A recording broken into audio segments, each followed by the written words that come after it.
Hello and welcome to the Overland Journal podcast. I am your host, Scott Brady, and we have a special new edition of our podcast today. Matt, Scott, and I have been discussing the fact that there are so many travelers around the world and their stories need to be told, and it's very difficult to always get them into the studio or meet up with them at various events. So we had a conversation with Ashley Giordano, who is one of our senior editors. She is famous for her involvement with Des to Glory and their adventure from Canada all the way down to Ushuaia. She's not only extremely accomplished as a journalist, she's also very accomplished as an overland traveler. So this is an opportunity for us to interview people that we may not encounter in our day-to-day work, but Ashley may encounter during her travels. So you will be hearing her first interview, which is with Luisa Bell. So this is Graham Bell's wife from A2A Overland. They are also famous for their travels around the world in their Defender 130 and now has a camper on it. But this is a great conversation between Luisa and Ashley. We're so excited to have her involved with the podcast team. If you would like to reach Ashley, you can find her on Instagram at Des to Glory Ash. And then, of course, you're always welcome to provide feedback to me at scott.a.brady, or you can find Matt on Instagram as Matt Explore. So please enjoy the conversation between Ashley Giordano and Luisa Bell. Hello and welcome to the Overland Journal podcast. I'm Ashley Giordano, a senior editor at Overland Journal, and I have a really special guest here today with me at the Overland International headquarters. I'd like to welcome Luisa Bell here, and we're going to have a really good chat about life on the road. Hey, Luisa, how's it going? Hey, thank you so much for having me. This is awesome. I'm really enjoying it so far. Awesome. So for folks that don't know who Luisa Bell is, she and her family have been traveling all over the world in a Land Rover for many, many years. And if you want to just tell the listeners maybe a little bit more about your story and who you travel with and where you've been to. Okay, so I travel with my husband and 2 kids. My husband's Graham Bell. He's written 5 books. I'm sure some people know him. And my 2 kids, my son is Keelan, and he's 22 years of age now, and my daughter's now 17, and her name's Jessica. We've been to over 70 countries and 5 continents for the past 10 years. Amazing. Yeah, I know it's I've been following you guys for quite some time, and this is the first time that we've met, so I was really excited at Overland Expo West recently to meet you in person and the rest of your family, because we've been really inspired by your travels all over the world. Thank you. Yeah. So you guys are in the U.S. now, and you did some traveling through Africa recently-ish, right? Yes. In 2019, we drove down the west coast of Africa to South Africa, and then kind of got stuck because of COVID. So we were in lockdown for a good 8 months before the borders opened. And then, we did the loop around Southern Africa, and then we were like, where do we go next? Because Ethiopia had a civil war, and we didn't know what to do next. So the US was the next option. Nice. Yeah. So you're touring around the U.S. right now, and what are you driving? So we're driving a 1994 long wheelbase Range Rover Classic. We call it the Roach. We've got a quick pitch rooftop tent and awning system, which drops down with walls, and Graham and Keelan sleep on the camping cots downstairs, and we sleep upstairs in the loft. And we just have a Snowmaster fridge with some crates and a wagon lithium battery, and that's our setup. Simple and straightforward and pretty easy. So it works for us while in the US because you have availability to everything. There's always a fuel station or a grocery around the corner. So we don't need anything like we have at home. Yeah, tell me a little bit more about the vehicle that you have back home that you've traveled in. Okay, so it's a 2004 Land Rover Defender 130, so that's a longer wheelbase than your 90 or your 110, obviously. And it makes perfect sense because we're a family of 4 and we're South African, so we're a little larger than most.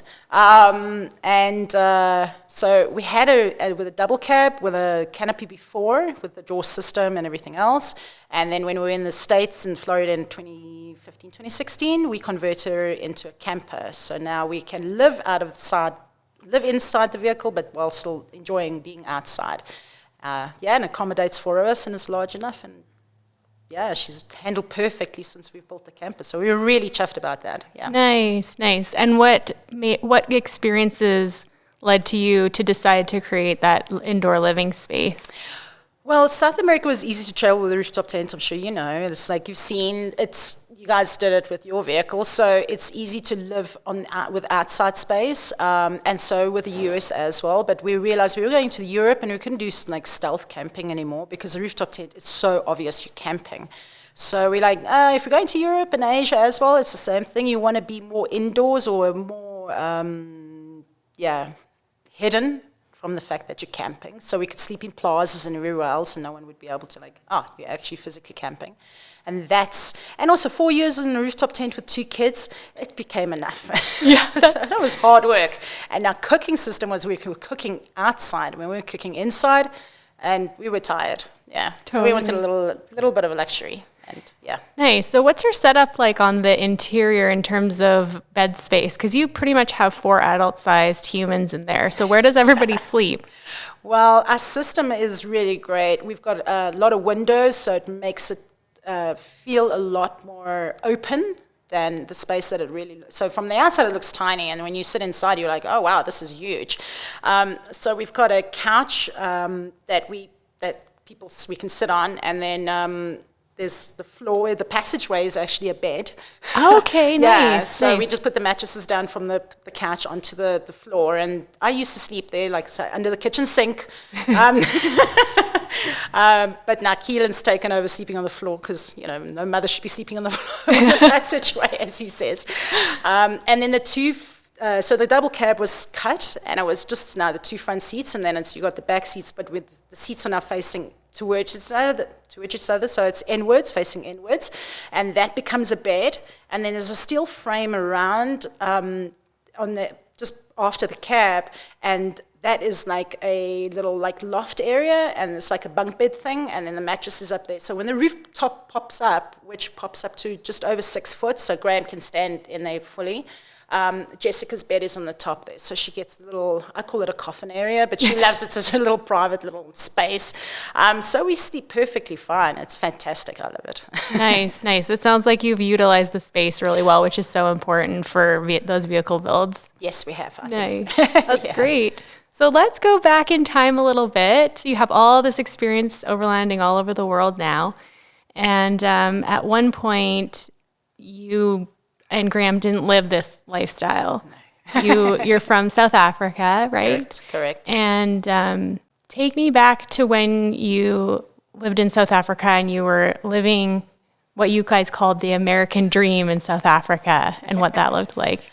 So we moved down to Cape Town, and I started an immigration business, and it was pretty successful. And then Graham joined, and a year and a half later, and it was. We're living the American dream, as we call it, because who doesn't want that, right? You want the big house and the fancy cars and the brand clothing, and you want the freedom to be able to travel when you want, and we had all of that. And my dad, he worked all his life, and when he got to the retirement age, he was just starting to, okay, now I'm going to travel. We were planning a whole the overland travel thing, and we were like, this is happening. And then unfortunately, he passed away suddenly, he had a heart attack, and that was it. And we were like, all those years of hard work and dedication to do something with your life, and then you're like looking at the end goal, and you don't get there. To us, it was just it kind of was a waste. And that was a motivation, was like, let's go travel. So we did a 6-month trip up to Kilimanjaro. And it was great. We loved it. We had to return because I was still running the business at the time and I had staff, but they needed me around. So went back to South Africa, and we were living in a small seaside town. Literally, the ocean was across the house from us. We were really having a great time. And then we were like, something was missing. So we're like, okay, let's go and move to Plettenberg Bay, which is on the garden route, gorgeous. Let's go move there. Got a big house, got more clothes, filled the house with things, and we were like, okay, something's still missing. We were working hard. And then we went up for 3 months up to Malawi. We took the kids out of school, and because we were self-employed, we could do that. And we drove up to Malawi. It was 3-4 months, and then we were like, this is what's missing. We were singing Barbara Moran, by the Beatles, and we were like, we're having such a great time, and we realized that's the void that's missing, is travel. So we returned home, and then that was it. The deal was sealed, and we, sold up everything, and there's a story, as like, we knew we could do it without even realizing we were able to do long-term travel. When when we drove up to Mozambique, and Graham got exceptionally, like, he got really sick. He lost like 15 kgs in 10 days, which is what, 20 or 30 pounds in 10 days. He was very sick, and I would throw the tablets at him, like, come on, man, get better. And I'm like the motherly type, but when men get sick, so you assume he wasn't that sick, but he was pretty bad. When he was semi-conscious, or he could control himself, I threw him in the car and we drove up to Dar es Salaam, and that was it. And we didn't even think of, like, a lot of people would probably say, okay, let's go back home. It's time to return home. We can't do this. It's too difficult. And we just soldiered on. So I think that was like a point for us where we realized, without realizing it, we can do this. And the trip was only supposed to be a year and a half. And that's why A2A expedition, Argentina to Alaska. Oh. And then obviously it didn't turn out that way. Right, so, right. Yeah. So did you have any travel experience prior to that? Yes. So Graham and I both traveled. Well, so when I was younger, I went to 13 schools. So we were kind of like, I lived in a caravan with my parents. My dad was a traveling salesman at one point. So we traveled a lot. And then when I was younger, I was in school, and I said, well, this is nonsense. I'm not doing pretty good. This is like not for me. And I went to technical college and did business, and then left school pretty early, and put a backpack on and went to travel Israel, went to kibbutz and a moshav, and then went to Egypt and traveled there, and then went to the UK and France and Cyprus. So I did a bit of backpacking before I met Graham. Graham also did a bit of travel. So when we met each other, we kind of just like, we knew that we were going to do this. It was just at what point. Right. So, yeah. Nice. And do you remember how you decided to go to those places at that time to backpack? When I was that age? Yeah. No, well, I think Israel was easiest because South Africans didn't need visas back then for Israel. Okay. And it was a very in thing to do. The kibbutz was the easiest way for a person to be able to travel without putting themselves out there too quickly. So it was like you had a base and you could earn money while doing it. It was just a stipend, but you could do something, meet new travelers and that kind of thing. Egypt was right by Israel, and Egypt's always been like an amazing, just in terms of the touristic attractions, it was always great. And then the UK, well, I mean, when you're in the area, you might as well fly to the UK. So it wasn't like I decided that's where I should go. It was just like on a bit of a whim, and I suppose that's what our travels are now as well. We just decide on the whim where we should go. So that travel you did before you met Graham. Yeah. How did you guys meet, and when did that happen? We had mutual friends, all right, and we went to his friend's farewell party, and we kind of met. And Graham always says, I met him, hit him over the head with my battle axe, and then dragged him off to a cage. Because once we met, that was it, and we haven't really been apart since then. So yeah, it was. What in those initial conversations drew you together? Do you remember at all? He said it was my laugh. Because I have a distinct cackle when I laugh. So he said that was the laugh that attracted him. And then when we started speaking, and then I had traveled, and he had just come back from Israel, and we just had something in common. And in South Africa at that time, people were traveling, but not as often as like Americans or Europeans would travel. It wasn't a thing. So it was that. I think that was exactly what just brought us closer together, because we were attracted to each other, obviously, and then that was just an added bonus. Nice. Yeah. That's so awesome. So when you guys decided to leave, how old were your kids? Jessica was just turned 8, and Keelan was 12.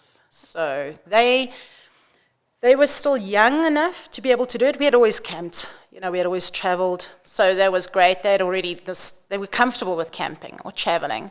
So it wasn't difficult for them. And like I always say, kids adapt so easily. We are the ones that, we shouldn't do it because of this. Kids are like, take me out of school and go traveling. What are you talking about? This is exactly what I want to do. And Keelan was, he was a bit of a little chubby kid and was bullied at school. So he was like, I'm right there, let's do this.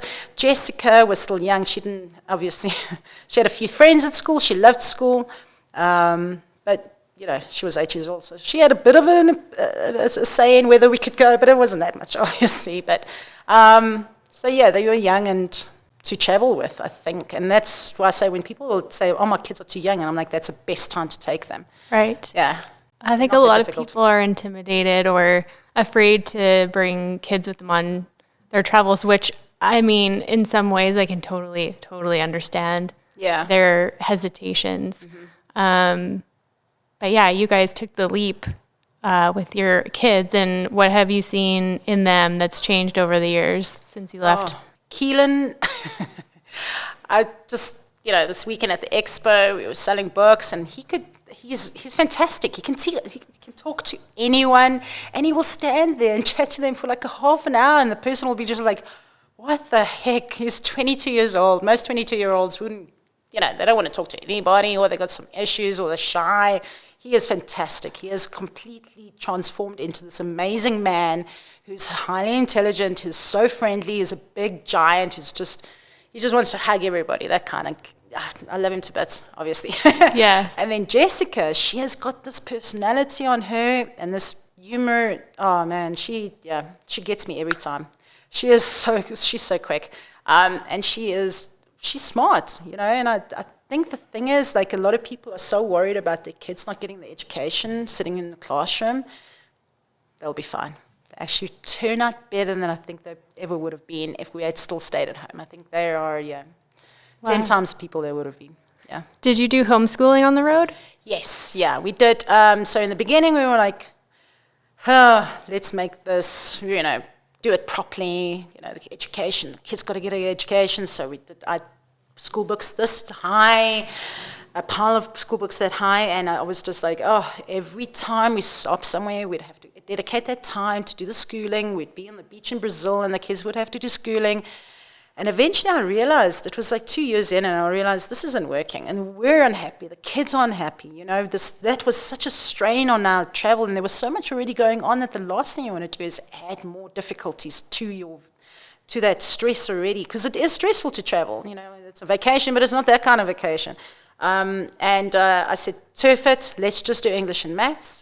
And that was it, because that's a foundation for anything and everything, right? So language and maths and everything else they learned. They're not stupid kids. They know what they're talking about. They learn culture and society. Like, okay, science and biology is a different story. I mean, that's a bit difficult to learn on the road, but everything else that they need to be kids growing up in this world, they've got it down. So, yeah, English and maths. And then Keelan did his American GEDs in South Africa when we returned home. And Jessica's about to do hers in the next 2-3 months. So, and then they'll be educated in terms of what we call a matric certification. And Keelan will go over to the UK and then do IT-based studies. And Jessica will do a vet's assistant course with an Australian university online. So, great. That's so exciting. Yeah. What drew them to those areas to study? Do you know? Keelan's a nerd, so it was progressively that, or he can either be a salesman because he can sell ice to an Eskimo. Can confirm. Yeah, okay. Yes. We had a great chat around the campfire the other night, and he's a salesman. It's pretty wonderful to watch. Yeah, I was so surprised because, he's always been very talkative, but the fact that he can be so, I don't know, he's just great. So he's a nerd and he loves computers, so he wanted to do something in terms of that. But he's also really good mechanically. So his idea is to do the IT thing and then maybe do a plumber's course, an electrician's course. So he has multiple trades behind his back. So when he does travel, which he wants to do in the next 5 years, build his own rig and then go, he can work anywhere because he's got that behind his back. Jessica, she's awesome with animals. She can find an animal, that dog or that cat or whatever will just roll over backwards. It's sorted. She's fantastic with animals. So it was progressed, like it made sense for her to do that. Whether she chooses that path, it's entirely up to her, but I wanted to actually have something behind her back before she goes and leaves us, which will probably be in the next 2 years, which is fine. She'll join Keelan and they'll do it together. So you're spending a lot of time together as a family. Are there any instances where you guys have to go your separate ways and have some quiet time, or? Yes. Yeah. If not, it would be weird. No, yeah, we do. So when it gets to that point, we book an Airbnb or a hostel or something where we can have our own separate rooms. and then that's it. We just branch off from each other. Jessica locks herself in the room, and that's it. We don't see her for days. And Keelan will still want to talk to you the whole time. And I'm like, dude, just give me that bit of space. And he's like, no, he's there. He's got to talk about an idea or something. But yeah, we do have those moments, but we actually pretty well knitted together. And it's really weird because when we're not together, there's always it feels like there's a limb missing. Yeah. It doesn't feel complete. And I know when Keelan leaves us in the new year, I'm going to be sobbing like crazy. I'm going to be phoning him every day of every hour just to make sure he's fine. And it's going to be so odd because we've lived together for so many years in such a small space that we're like the same person, but with so many different personalities, multiple personality disorder in one individual, because we're such a good family unit. We really gel well, obviously, otherwise we still wouldn't be doing this. Yeah. When you think about overland travel, you're thinking about the places you're going to, or epic camp spots with nobody else around, and experiencing different cultures, but there's the day-to-day function of the family unit and the relationships between all of you, and then your marriage as well. Yeah. And so how do you spend that much time together and make it work, but also how has the relationship changed between you and Graham over time? So when I started the business, it was in 2015. No, I'm lying because it's 2021 now. Possible, right? What is time, Luisa? What is time? What year are we in? That's fair, it's fair. Yeah, 2005, was when we started the business. And I started the business in 2006. So Graham joined me. And since that time, we've been together 24 hours a day. So I think it was good for us to transition from being together with a business into that kind of life because it was easier. I know a lot of people that have traveled and then returned home and they got divorced or they separated and then needed some time apart because it's a very strenuous thing on a relationship because you get to know people so well. Those little things, those little tidbits that you when you live with someone, now it's compounded because you're constantly with them and you can't get away from them. Yes. It's like, oh my God, this is actually annoying. And you're annoying, but you work through that, I think. I think everyone has a job and everyone does a chore. And you need to do that so we can all gel together. So Jessica does dishes and breakfast and lunch dishes, and Keelan does dinner dishes. I do the planning, navigating, and everything else. And Graham does the driving, and he keeps he's a peacemaker kind of thing. So he makes everyone just do what he does. Well, Jessica's a peacemaker. Graham's like the captain, El Capitan.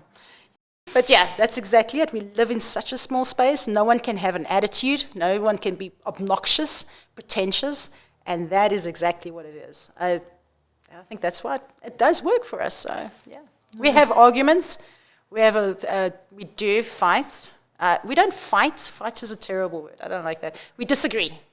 And the older Keelan gets, the more he becomes like Graham. So I've got two Grahams that I have to deal with, which is difficult. So Keelan and I bash heads, but we love each other intensely. I think Graham and Jessica are great together, and Keelan and I are great together. So the mother and son and daughter and father kind of relationship that normal families have. But we also, we get along with each other perfectly fine. And there's I'll tell you a quick story. We were at a campsite in Colombia, and it was dry and dusty, and we were waiting for tires to be delivered, and it was just this saga that was just never ending. And Keelan turned to me and he said, you're like the devil. He said, you are the devil, because it was hot, and I was like, just do this, scooting, get this done, do this, and then just let's move on with our lives, And he said that. I just turned around and I looked at him, and he ran, but he ran, but he fell over a log, and he did a somersault, and he ran to the wall, and he was just sitting there bleeding, and I was like, and since then, I didn't need to say it. Everyone knows how to, just be better. I think just be better. Yeah. Yeah, I think too, being on the road and being around each other all the time is another aspect of adapting. Yes. Yeah. And we've talked about that before, how adapting is probably one of the most important either skill sets or abilities that you can have on the road. Yeah, absolutely. Yeah. And I think this is it. I mean, because things change, your travel plans change. I mean, if you look and you go, oh, well, I'm going to do this. I'm going to do this country. I'm going to do that. And you run out of money like we did. We were broke 5 times, like we had literally no money. You can't foresee what's going to happen. So I say take it easy and just relax, and things will work out eventually. It's either road karma or it's the road gods. Whichever one you want to lean towards, it'll sort itself out. Yeah. So what did you guys do in those situations where you needed to adapt? Yes. Yeah, exactly. Yeah. Well, the one time was in Ecuador, and the tax man had sent my mother a letter. It was in terms of a business that I still had, and it was silly. But anyway, the tax man said, you have so many days to fix the problem. She never told me, and the tax man took all our money. So emptied our bank account. And we were like, oh, this is awesome. Well, obviously I didn't react like that. I had a bit of a fit. And we then borrowed money, and obviously that was paid back a year later by the tax man, but we had to borrow some money. And what Graham did then, and exactly, I think this is what that moment was, the moment for us to travel further, or the stepping stone. He decided, well, I'm going to write a book. Because he's always been he was always poetic, and he always loved to write poems and stuff, and that's where the book writing started. He was like, don't worry, Louisa, I'm going to sort this out. I'm going to write a book, which he did. And I believe it's pretty successful. I think people love it. So that was that instance. And then another instance was when we were in Alaska, and it was just, the US was crazy expensive, and we had this deal with a mobile network that was supposed to go through and never did. But there was like, the one guy said, oh, I'll meet you. You have some books. We had some books in stock, and he bought 3 books. And I don't know if he still knows to this day, those 3 books got us enough fuel money to get to Canada, to get money that was from book sales that his mother had sent to Canada instead of Alaska. I'm not too sure. Anyway, that guy saved us, from sitting stranded in the middle of Homer, Alaska. So it's little things just happen, and it's the hospitality of people without them realizing you're really helping me out right now. That's how it happens. So the other instances, same thing. People just helping out. It's been fantastic. Yeah, I think it requires a little bit of bravery sometimes, too. A little bravery bit of or stupidity, one of the two. Yeah, totally. So with all the travels that you've done, how have they changed you? I think, so I was very stressed and very anxious when we were in South Africa. I had a serious motor vehicle accident when I was younger, so I had a lot of panic attacks. So now I don't get panic attacks anymore. I'm still stressed, as one is, being on the road. It is stressful, but it's a different kind of stress. I think it's made me more badass, I'm open to change, I'm not like militant, it's got to be this way. I think I'm more supportive, probably more kind, more understanding. So you said it's made you more badass. How so? I think I'm not afraid of as much as what I used to be, I still have like my biggest phobia, and it's not even a fear, it's a phobia of heights. But I'll be a little bit more challenged to do something that phobia I'm like really terrified of. I think that as a parent, you always put yourself in such a situation where you're like, well, I can't do this because, it's not right, or it's like because society dictates how you should act as a woman and as a mother.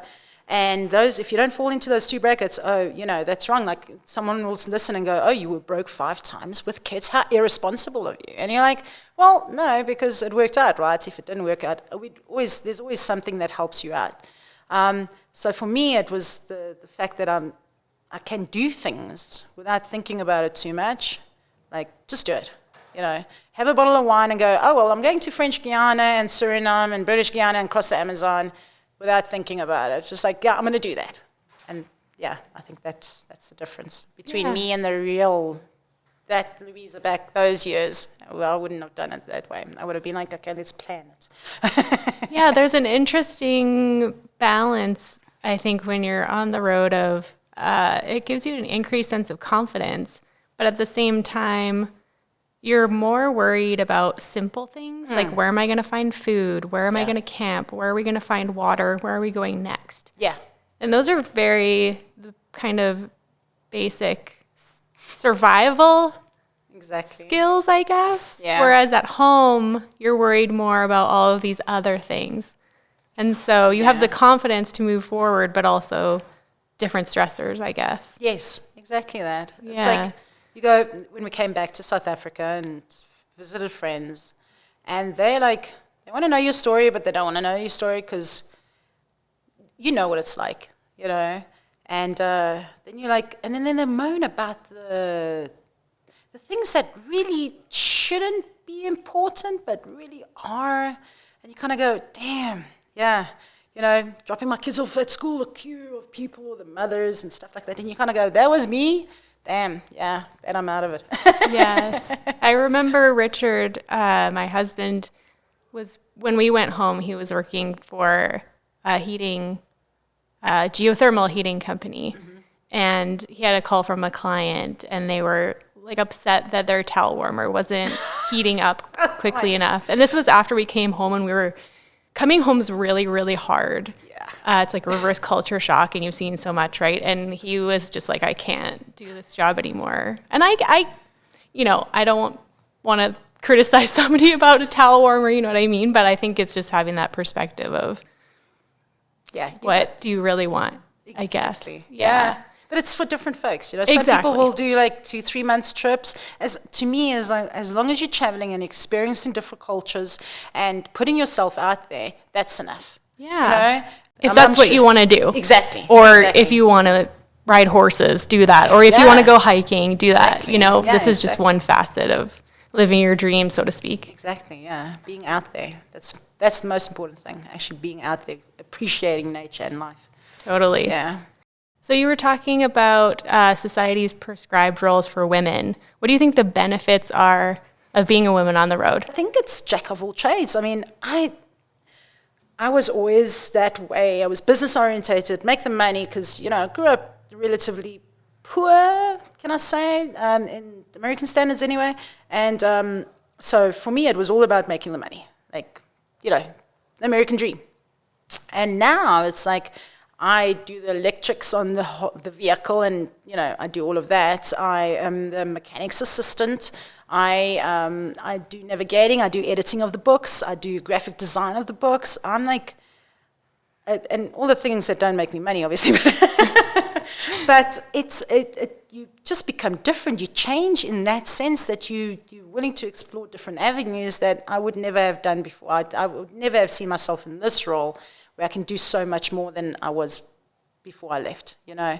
So yeah, I can change wheel bearings, or I can, you know, change the CPS on my vehicle. You know, I'll tell you a quick story. There was we were in the Congo, and we had issues with the vehicle. It was stuttering, and it was late on a Sunday night, and the guys were all drinking palm wine, the locals, and smacking the vehicle and blocking the road. So we were like, oh my gosh, this is like the worst place to get stuck. And night was coming, found this little place where we could park, and you know, got in there and soldered the CPS together and fixed that. And obviously Graham assisted, and then Keelan was making a fire with a piece of fillet that we had kept from Cameroon, and all of that, you know, like the change and what you can do. You don't realize how badass you are until you actually get into the situation and go, well, I did that.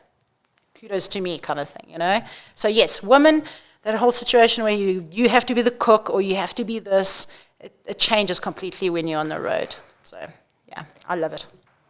Were there certain circumstances where you and Jessica got an insight into, I don't know, the insider look at another world because you're women? Like, were you invited anywhere to... Yeah, I think traditionally women are the cooks and the cleaners and that kind of thing. In Africa, it's a bit different because the women do also work the fields. But we were in Turkey. I love Turkey. You guys been to Turkey? We went backpacking there, but we haven't been there by vehicle yet. But I hope Yeah, it's awesome. It's Yeah. just the people are hospitable and because culture, you look at the cultural or religion or whatever, and you already have that preconceived idea of how women are treated within the culture. And we were parked, one of the times that we were broke again, was we were parked alongside the Hilton in this very small seaside town in Turkey. And we were waiting for one of our articles to be paid. And it was holidays, so we were stuck. Okay, what are we going to do? We can't go anywhere. All right, so let's stay alongside the Hilton. Graham was washing dishes, and this old lady came out, with a head garb and everything, and she brought this cake and a cold, steaming hot cake and a 2-liter bottle of Coke, and she was like, yeah, you go, Wow.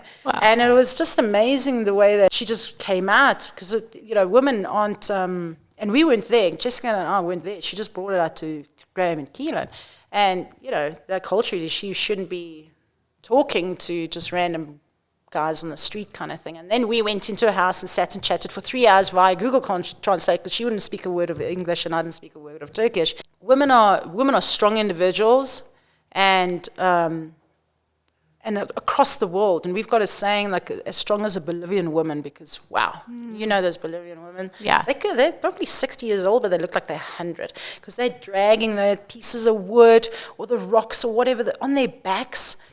Man, yeah, it's cool. There's no woman that's not got empowered in some way without, you need to look deeper inside. I think within different cultures, women are respected more than a lot of people realize. For sure. Yeah. What was the conversation on Google Translate like?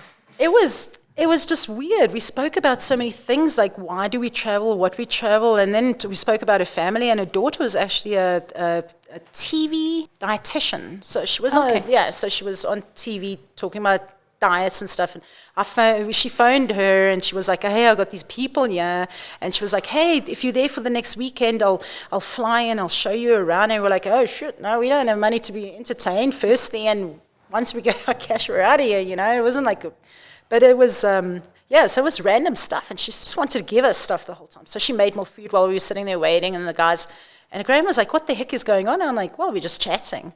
And like you say, what do you chat about for 3 hours? But you'll be surprised. It was just an insight into how she lives. And before we left, she opened her kitchen cupboards and wanted to give me pot scourers and spaghetti. And I'm like, what the hell? It was so random. But it was awesome. I love it. Those experiences, they're why we do what we do. Yeah, exactly. So, it's great. Which Which countries would you go back to if you could? Definitely Turkey, Morocco, Argentina, Brazil. Well, we're back in the US, so that's that. I think those countries. Europe's great. So I think the whole of Europe, but those Morocco, Turkey, definitely Argentina, Brazil. Brazil was amazing because of it's so diverse between the north and the south, and it's gorgeous. Easy to travel in. Argentina, Argentina, it's Argentina. Great meat, great wine. We're South African, so that's the first thing we go for.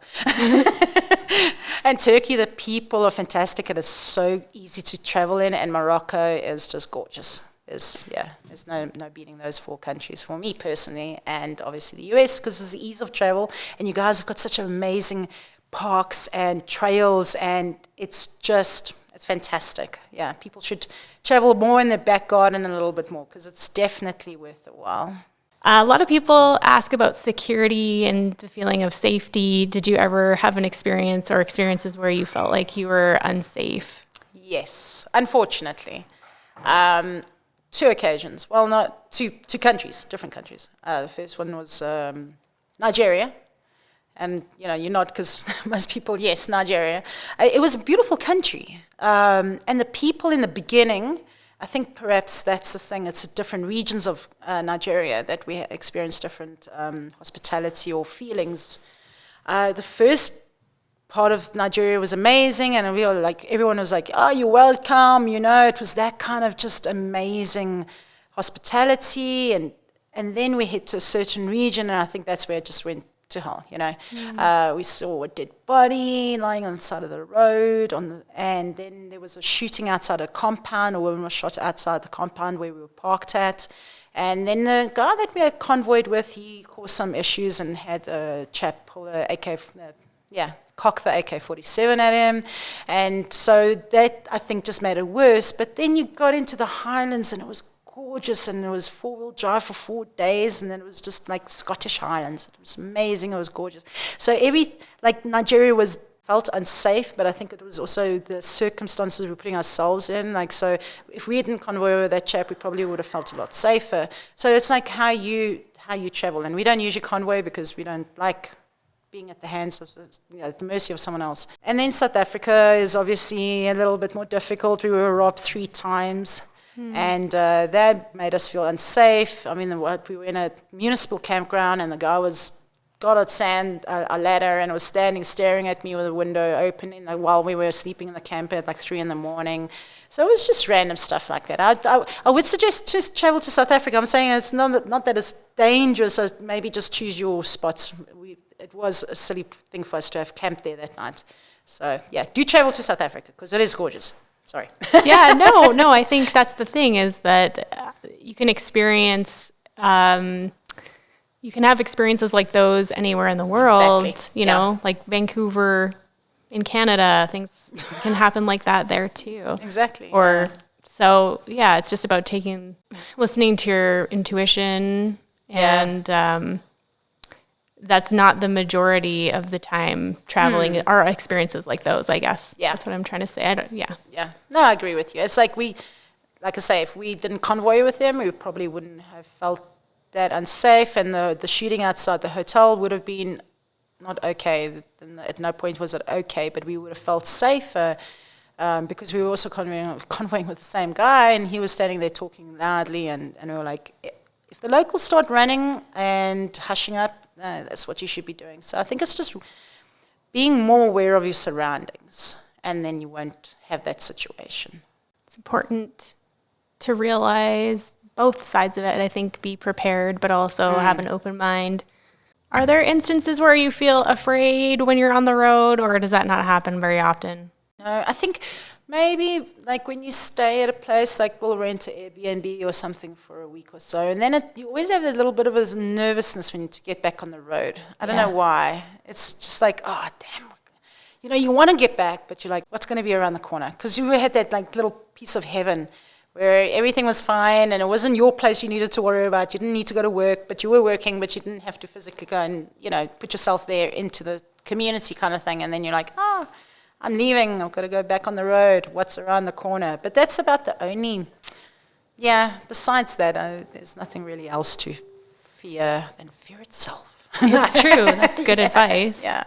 Sometimes I think going through border crossings can be like that. It's not fear necessarily as anticipation, because you have understood how the previous country works to a certain extent, and you know what to anticipate or expect.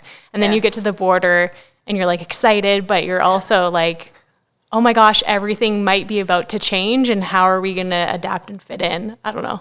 I do all the border crossings, and Graham does it on purpose because I'm kind of like how can I say, I'm quite not aggressive, but I'm like, get out of my way. I know what I'm doing. Just like move out of the way. I'm like, I'm going to get this done, and then I'm finished, So, you'll be at Mauritania border crossing, and like they don't allow women to be in the same queue as men, and I'll be standing there, and I'm like, well, Graham's not going to stand. He's got to look after the vehicle. I actually enjoy it. I don't mind it. Nice. So you probably have had to put quite a bit of time into researching for carnets and visas and all that stuff. Do you have any tips or tricks? Find out if the country really needs a carnet, because it's an expense. So we got a carnet back before we left, and you have to put a security deposit down. So it can be a lot, or it could be a little. So if it's a lot, then find out if the country really needs the carnet, because otherwise you're going to be stuck. Like we've been there 10 years, and that money's been lying there. So that kind of thing. Forums, WhatsApp groups, chat to people that are coming from the other direction or going the same direction. Do it together. Sometimes it's easier. Don't be arrogant. Yes, sir. No, sir. Yes, ma'am. That kind of thing. I hate to do it, but they love it. They love the power, and the fact that they have the power to deny you entry, well, you just got to put up with it, And paperwork, keep all that paperwork. Yeah, because we were crossing to Peru, and you do the crossing Argentina, Chile, Alaska. Oh my God, wrong continent. Chile and Argentina, back and forth, and we got to Peru, and they were like, "Oh yeah, you'd been here before," and I was like, "That was like a few years ago," and they were like, "Well, we want to see the exit stamp on that passport that you have," and by then we had already been through like 3 passports. And so we had to drag out those passports. I was livid, but I'd kept those passports. I hadn't sent it home and I didn't chuck them, so keep that paperwork, because somewhere down the line they're going to nab you on it, and then, there's going to be a fine of some kind, because it's just another way to try and bribe you, right? Yeah. Were there any circumstances where you couldn't get through a border, or they turned you around for some reason? No, because I'm quite persistent. Sometimes you have to be. Yeah, exactly. I'm not turning around. There was one instance recently, actually, during the COVID times, and we were traveling from Mozambique up the Tet corridor. We had been back and forth, and the roads were terrible up there for some reason. It was rainy season, but anyway, we were supposed to get a letter of permission to cross into, it was Zambia, from the Minister of Health, to confirm that our COVID tests were all right. And I'm like, dude, no one says this. This doesn't even show this on your thing. Yeah, and he was carrying on. He was like, now you got to go back. And our visas for Mozambique actually had expired, so we had to pay a fine to leave Mozambique, so we knew we couldn't get a new one going in. Anyway, long rigmarole. I was so livid. And when I get cross, when I get really angry, I start tearing up, and because I get so frustrated, I want to just do something physical. So my reaction is just cry. Just cry, because that's the best way, and just go and and the guy was like, he thought this was hysterical. He made me cry, and Graham was like, "Oh, now I'm gonna kick your ass." So eventually we got through it, and that was the only time that the guy wanted to turn me back, because I was refusing to pay the bribe. Eventually we paid the bribe, we got in, but that's the point, is that you shouldn't pay a bribe to get into a country that you're legally permitted to be in. So Yeah, sometimes the rules, you just throw them out the window, and sometimes you need to adhere. Yeah, it seems exactly. like, Yeah. So There was a guy, we crossed into the Peruvian border eventually, and then the cops pulled us over. I don't know why we had so much trouble in Peru. They wanted to fine us for everything. Oh, multa, I think a bribe the whole time, yeah. And he pulls us over, and our windows were tinted, and he was like, "Multa?" I'm like, "For what?" And he's like, "Your windows are tinted." And I'm like, "Yeah, okay." And we carried on back and forth, this bantering, and eventually got out, and he said, come, I'll show you the book where it shows you have to pay this amount of money. And it was ludicrous. Shows me in the book, and I'm like, "Okay." Mm-hmm. And then his car windows were tinted, so I'm like, tick, tick, tick, "Multa." And I was like, "Okay, you got a point. All right, go." So if it works for me, actually, you should be getting fined as well, You can't have that. So yeah. Humor is good. Yeah, too. exactly. Yeah. Do you guys travel with music? We do. We also travel with TV shows. Oh. So like, you got kids, they want to watch a bit of TV kind of thing. So, great story. We got this one video that is on the YouTube channel, I think, still, of us driving through the Amazon. The vehicle's filthy. You can't even see through the windows on the sides because it's just mud everywhere. And there's us listening to either Cheers or Seinfeld. So, because it's the easiest one, you recognize all the characters. They're not leaving the space that they're in, so they're not exploring or doing anything. It's always the pub for Cheers, and it's always the apartment for Seinfeld. All the characters. So you can drive and you can listen to it on the laptop. So yeah, we'd listen to music, but we did, and Seinfeld and Cheers. And then we listened to like NPR's Car Talk. Car Talk? Oh, yeah. Man, I love those guys. It's a tradition. Every time I make flapjacks on a Sunday, we try and do the tradition that we listen to NPR Car Talk or Wait, Wait, Don't Tell Me. So we'll be anywhere in the world listening to Car Talk. Wait, Don't Tell Me. So yeah. I love that. Oh my gosh. Do you guys have like an album on repeat right now at all, music-wise? No. Jessica's the DJ. She's got all the poppy stuff, and then when Keelan gets in the front, then it's like, the Pixies, and it's all like the heavy stuff, which she can do for a bit, and then it gets like a little, too much. So Jessica's like the music DJ. Yeah, she loves it. Nice. Yeah, music is awesome on the road. Yeah. We love it. If you can hear it. Right. Oh my gosh, yes. You guys have that thing too where it's so loud. Well, I am assuming the Land Rover is loud. loud. So loud. Yeah. You shout at each other like, hey! It's like, yeah, no, we have the same problem. And this Range Rover is great, but it's got this purr. The purr means nothing because it goes so damn slow. But yeah, you can't hear the music most of the time. So yeah. Truth. Yeah. I ask every podcast guest that I interview, if you could travel to a country right now, what would it be and why? You can list more than one. That's okay. Can I? Okay, yeah, awesome. Of course. So I'd like to travel to any country in Scandinavia right now. Okay, if I had the money, yes, I'd love to do that because, wow, different cultures, society, the scenery is just insane. Yeah, any country in Scandinavia would be amazing, and we've got so many friends up there. So yeah, maybe one day. Yes, one day it will happen, actually. Not maybe. Besides that, I think, yeah, that's the top of my list right now. And then obviously Russia, which we'll get to once the borders open again.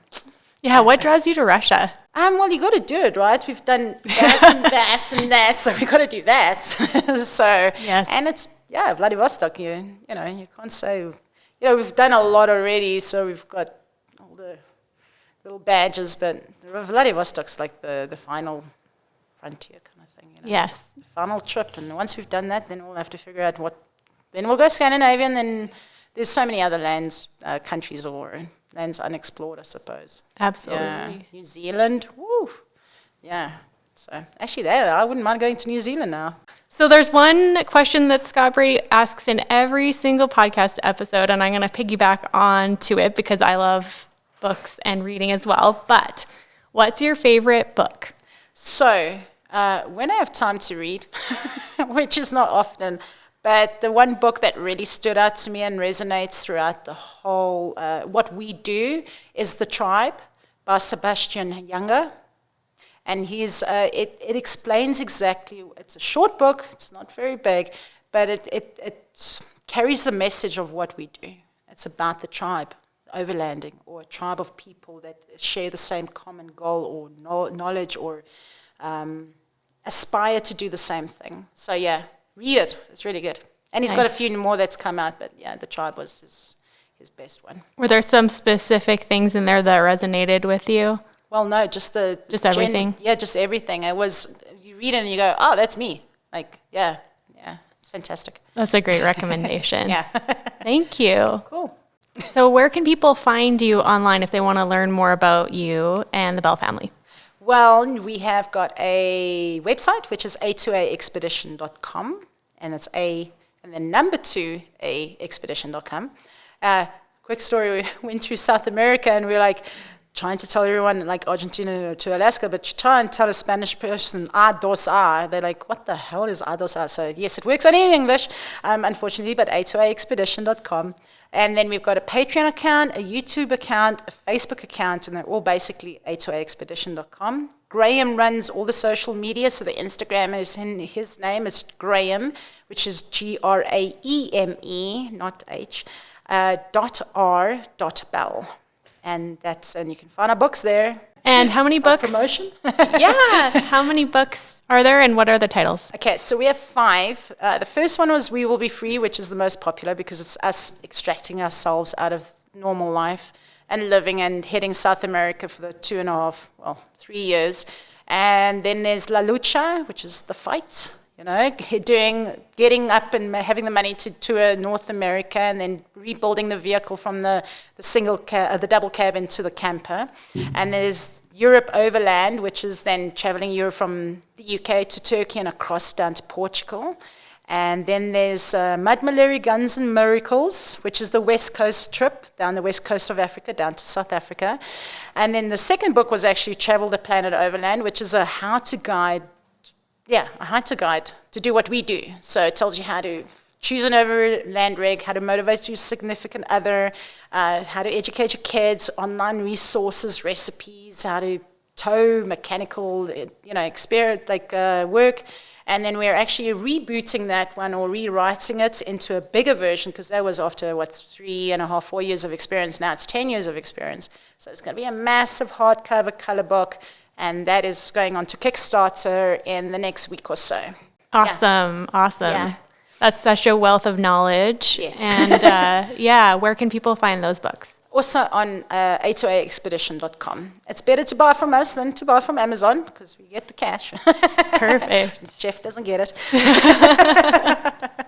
Yeah. Well, I want to say thank you so much, Luisa, for coming on the podcast. It's been an absolute pleasure to interview you, and it's wonderful to hear your side of the story too. Thank you very much for having me. I really enjoyed it.